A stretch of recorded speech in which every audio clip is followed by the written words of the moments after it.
ఈరోజు హైదరాబాద్లో joint parliamentary committee సభ్యులు చైర్మన్ గారు అందరూ రావడం జరిగింది. వక్ఫ్ అమెండ్మెంట్ పైన చర్చ చేయడానికి. చాలా క్లారిటీగా ఈ వక్ఫ్ బిల్ అమెండ్మెంట్స్ ఏదైతే తీసుకొని వస్తున్నారో అది మేము ఎందుకు రిజెక్ట్ చేస్తున్నాము, ఎందుకు అపోజ్ చేస్తున్నాము, దీనివల్ల ఎలాంటి నష్టం జరుగుతుంది ముస్లిం సమాజానికి అనేది చాలా లిఖితపూర్వకంగా కూడా ఇవ్వడం జరిగింది, వాళ్ళకు చెప్పడం జరిగింది. ఎందుకంటే దీంట్లో కొన్ని అంశాలు జస్ట్ తొందరగా మీకు అందరికీ అర్థం కావాలంటే చెప్పాలంటే, రెవెన్యూ అథారిటీ అంటే ఈ భూమి గవర్నమెంట్గా వక్ఫ్దా అనేది కలెక్టర్కి అథారిటీ ఇచ్చేస్తామని చెప్తున్నారు. కానీ యాక్చువల్గా కాన్స్టిట్యూషనల్లీ చూసుకుంటే అది సివిల్ కోర్ట్ తప్ప ఎవరికి అథారిటీ లేదు. వక్ఫ్ ట్రిబ్యునల్ని వీకెన్ చేసేటట్టు చెప్తున్నారు.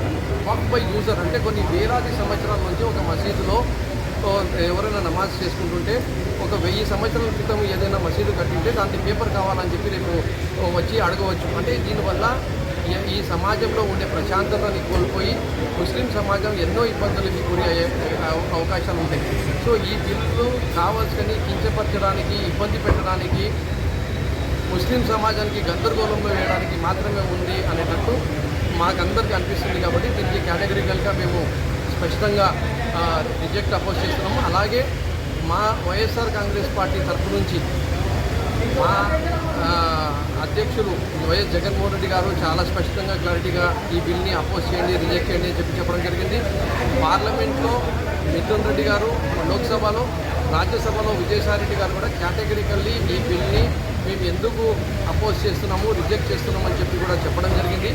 అలాగే ఈరోజు జాయింట్ పార్లమెంటరీ కమిటీ మెంబర్ గౌరవ విజయసాయి రెడ్డి గారు కూడా లిఖితపూరితంగా కూడా మేము ఈ బిల్ని అపోజ్ చేస్తున్నాము, రిజెక్ట్ చేస్తున్నామని చెప్పి కూడా చెప్పడం జరిగింది.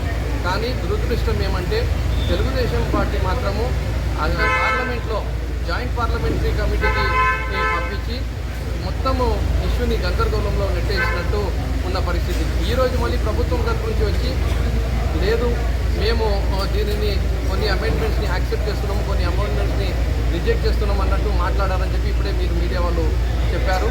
కానీ ఏదైనా ఉండని స్పష్టత, క్లారిటీ లేకుండా మళ్ళీ 2 కళ్ళ ధోరణి లెక్కనే తెలుగుదేశం పార్టీ పోవడము, మొత్తం దేశంలో ఉండే ముస్లిం సమాజం గందరగోళంలో రావడం అనేది చాలా బాధాకరం అని చెప్పి మీరు వరకు తెలియజేసుకుంటారు.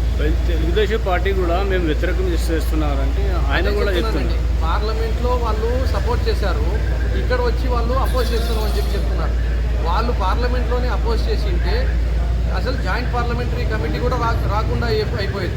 మెజారిటీ ఉంది కాబట్టి ఎన్డీఏకి వాళ్ళు జేపీసీకి పంపించడం జరిగింది. Telugu Desam party categorically on the floor of parliament మేము రిజెక్ట్ చేస్తున్నాం, అపోజ్ చేస్తున్నాం అంటే అసలు ఈ జేపీసీ కూడా ఫామ్ అయ్యేది కాదు అని చెప్పి వీళ్ళు 2 కళ్ళ ధోరణి ఇక్కడ వచ్చి మేము సపోర్టు అపోజ్ చేస్తున్నామని చెప్తున్నారు, పార్లమెంట్లో మాత్రం అపోజ్ చేస్తున్నామని చెప్పి చెప్తున్నాం అనేది ఈ 2 కళ్ళ ధోరణి కన్ఫర్మ్. అయితే మీరు చెప్పినట్టు జేపీసీ వచ్చిన కారణం తెలుగుదేశం. అవును, జేపీసీకి రావడం అనేది అంటే ఆ రోజు వాళ్ళు కేటగిరికల్లీ నో మేము రిజెక్ట్ చేస్తున్నాము అని చెప్పింటే అసలు జేపీసీకి కూడా వచ్చేది కాదు, అక్కడే బిల్లు అనేది అపోజ్ అయిపోయేది. ఆన్ ద ఫ్లోర్లో నంబర్స్ లేవు కాబట్టి బిల్లు వెనక్కి వెళ్ళిపోయేది. వాళ్ళ దగ్గర నంబర్స్ ఉన్నాయి కాబట్టి జేపీసీకి పంపించగలిగినారని చెప్పి మీ ద్వారా తెలియజేస్తున్నాం.